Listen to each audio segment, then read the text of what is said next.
Moore, and Roybal, and Carolyn Vasquez. Yay! And so we're gonna, actually in that order, we're gonna hear from everyone, some selections from what they've created this year and their beautiful words. So first up, we do have Thomas Moore. Yes, Thomas. A quick intro while Thomas gets situated. Oh, but it's funny and fun. It's Thomas Moore. I do, you wrote a great little thing. Thomas Moore is a painfully white, allegedly funny author whose work combines the grim and gruesome with the wickedly comedic edge. He has been described as a quote-unquote mildly amusing, annoyingly self-deprecating, and wait, that tall guy who dresses like the straightest tech bro at the party? Question mark? He's here. So funny.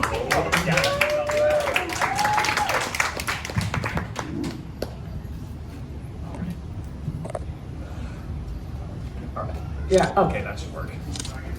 Okay, so I'm going to be reading a quick excerpt from one of my stories. I hope you enjoy. All right. Kaboom! Harold jumped out of the way just in the nick of time and was blown clear down the beach. He leapt to his feet. In place of where he had been standing, there was a massive crater stretching from one end of the sandbar to the other. Waves lapped over the edge and water pooled at the bottom, gathering around. Harold adjusted his glasses. It couldn't be, but it was. A massive flower bud the size of a watermelon sat at the lip of the crater. It looked to be made of metal, although one that somehow didn't catch the light.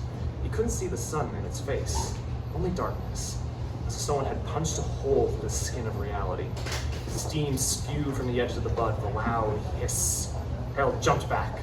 The petal of the bud unfurled, scraping against one another until they lay flat against the ground.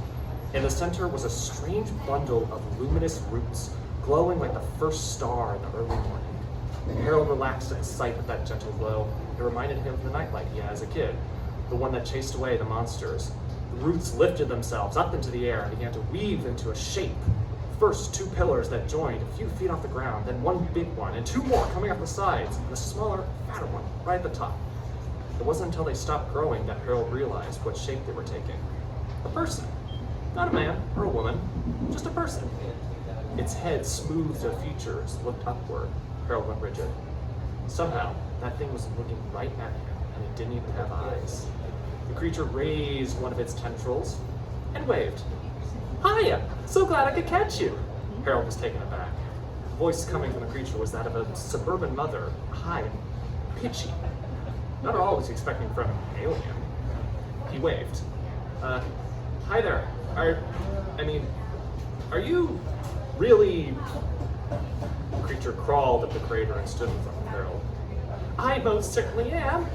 My name is..." Its mouth's area sprouted leaves and that rustle against one another. "You can just call me Ook. I know my mother-in-law certainly does, am I right?" Yes?" The creature laughed. Harold laughed back so as to not be impolite. "It's very nice to meet you, Ook, and on behalf of all mankind, I welcome you to planet Girth. Shit. Yeah. Oh, thank you kindly." The creature swung around on the spot. "My goodness, it truly has been a while since we last visited." Sorry, last? Ook laughed again. "Silly, you remember, 250,000 years ago, when you signed the lease." Harold blinked slowly. "Sorry, what lease?" "The lease for the planet, of course." A leaf sprouted from Ook's stomach. On it was written something in a language Harold couldn't quite make out. At the very bottom of the text was a human handprint signed in what he hoped was mud. The lease that I am so sorry to say you are in violation of. Yeah, so sorry. Violation? Oh, 4,165 of them to be exact. And as much as it pains me to say, I'm afraid I'm gonna have to ask you to vacate the property. You mean leave the planet?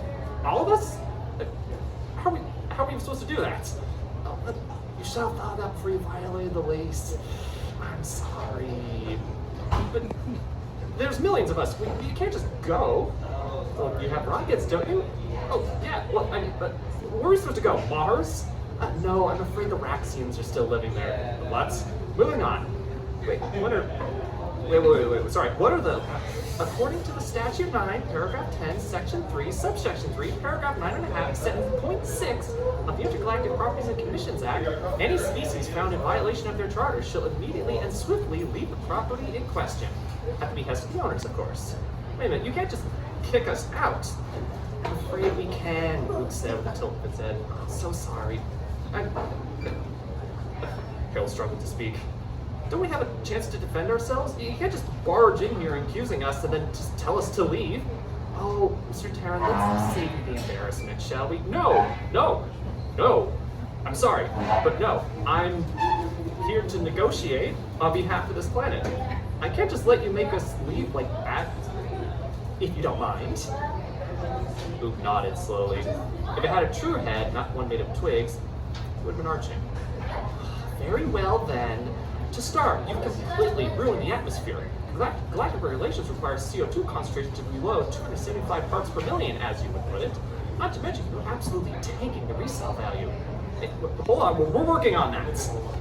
Really? In what way? I mean, some people bike now. Luke tilted his head. And we passed some laws, I think. Ooh, a binding resolution. This we weren't aware of. Define binding. Luke shook his head. Let's move on. We've also observed a great deal of surface damage. Level 4s, contaminated mines, waters, and the mannequin shivered. Something called Los Angeles? Is this some sort of landfill? No, I don't think so. Okay, so maybe that one's a little messy, but I mean the rest. I mean, we only bleached half the coral. You bleached the coral? I mean, we only bleached half the coral? Shoot. Harold had been hoping we'd think of something before we finished talking. But we didn't do it on purpose. You understand that's worse, right? Well, I mean, counterpoints. No, it's not. Are you asking me or telling me? Yes. I mean, isn't it like a good thing? I mean, it's not like we're trying to destroy the world. Luke shook her head and pointed to one of the destroyers resting in the distance. And are those nuclear weapons? Harold's stomach dropped. Because you know those devices are illegal in every galactic quadrant. Yes, of course we know that nuclear bombs are illegal in every galactic quadrant. Why are you shouting? I'm not. Forgive me. It's been a while since I vocalized with humans. It's alright. It's been a while since I vocalized with whatever you are. It's specifically vocalizing about how nuclear bombs are illegal in every galactic quadrant. Still not shouting. Harold eyed the distant destroyer. He knew deep down they couldn't hear him, but surely his bosses must have pinned a bug on him or something.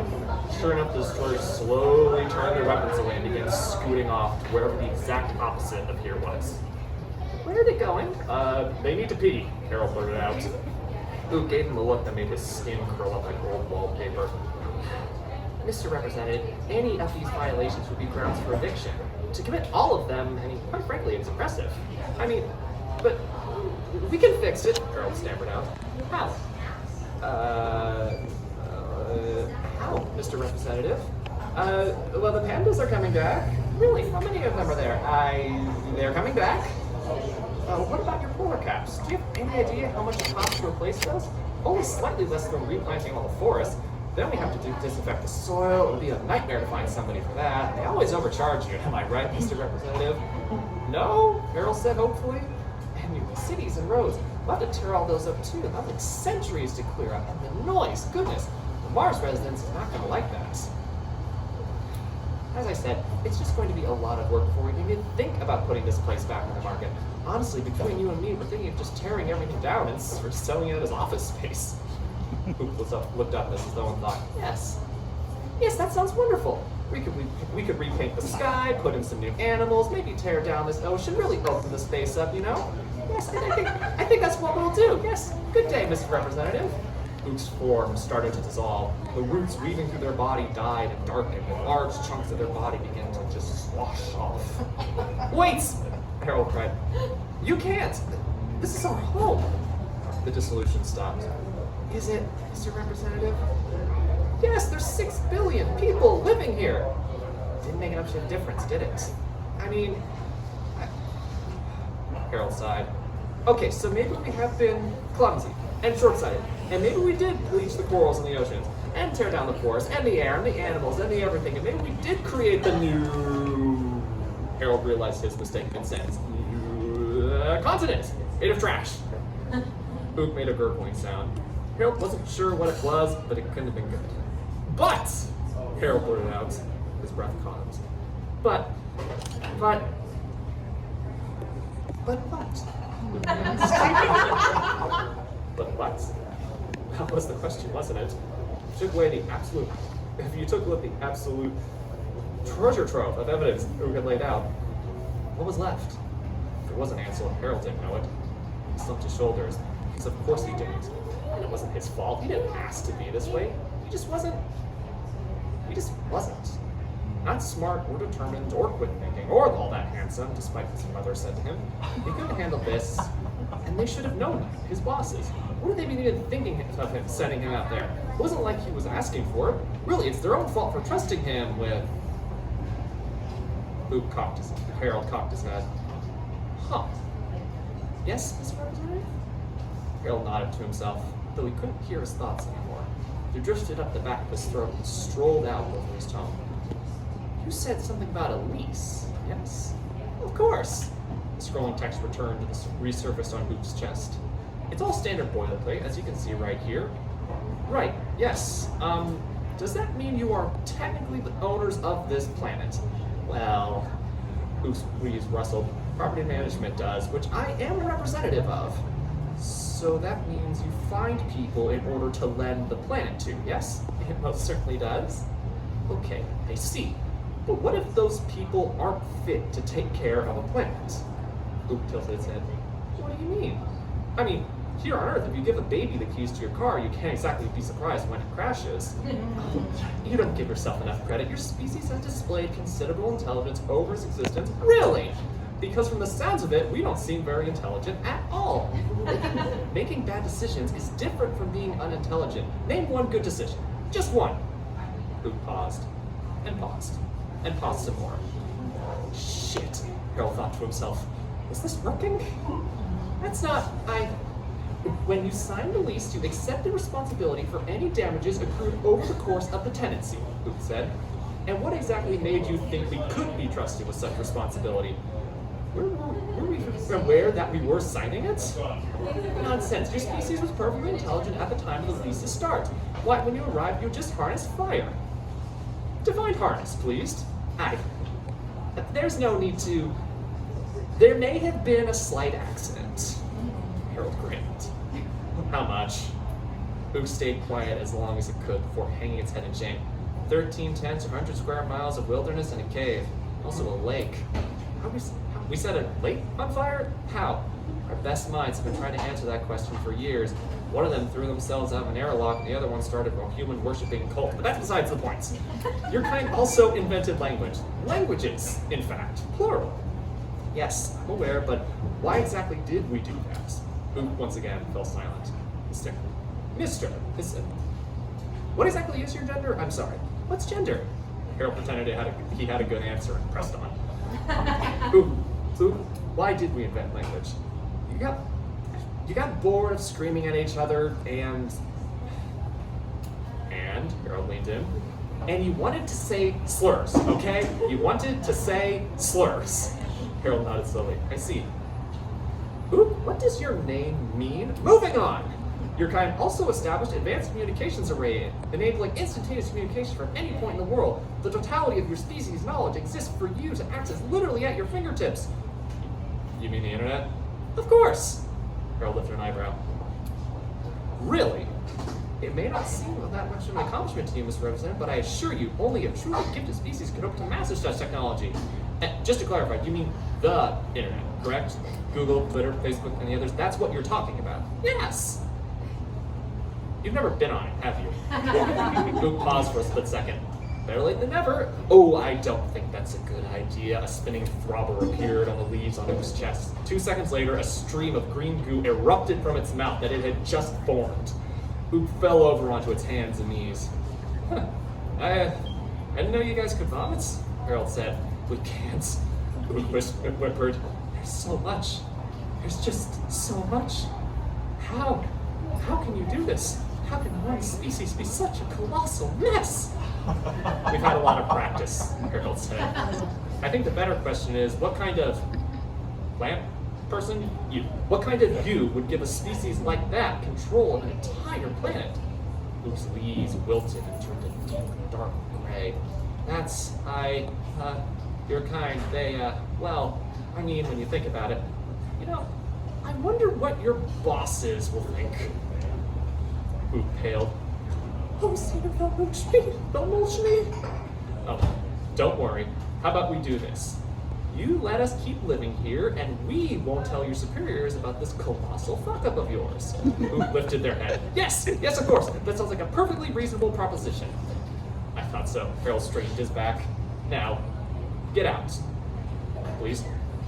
Who skittered back down inside its body, its leaves unraveling and bundled up and shot back towards the center of the metal flower. The petals closed up around it, and in a burst of force and fire, the shape rocketed itself up, and far away.